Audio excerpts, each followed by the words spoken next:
សួស្តីអ្នកគាំទ្របាល់ទាត់អ៊ីតាលីថ្ងៃច័ន្ទនេះយើងមានជំនួបដ៏គួរឲ្យចាប់អារម្មណ៍ក្នុងលីក Serie A រវាង Udinese ប៉ះជាមួយក្រុមដែលកំពុងឡើងកូដ Como វិភាគកម្លាំងក្រុម Udinese តែងតែរឹងមាំក្នុងដីខ្លួនឯងតែលើកនេះត្រូវតទល់នឹង Como ដែលមានទម្រង់លេងវាយសម្រុកប្លែកនិងមិនចេះខ្លាចញញើតក្រុមណាទាំងអស់ជំនួបនេះនឹងមានការស៊ុតគៀងយ៉ាងជក់ចិត្ត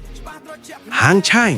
មកមើលហាងឆាញ Como តឲ្យ Udinese កន្លះគ្រាប់ឬសូមចុចប៉ាំប៉ុន្តែអ្វីដែលកាន់តែពិសេសបើបងប្អូនចង់លេងគ្រាប់បាល់ over លើគឺអាចរឹកយក2គ្រាប់បានព្រោះក្រុមទាំងពីរនេះចូលចិត្តលេងសម្រុកដូចគ្នាភាគរយមានគ្រាប់បាល់ច្រើនគឺខ្ពស់ណាស់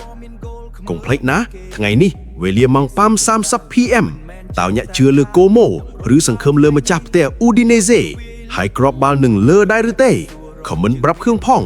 ចុច follow ដើម្បីទទួលបានតិចនិកបាល់ទាត់រាល់ថ្ងៃ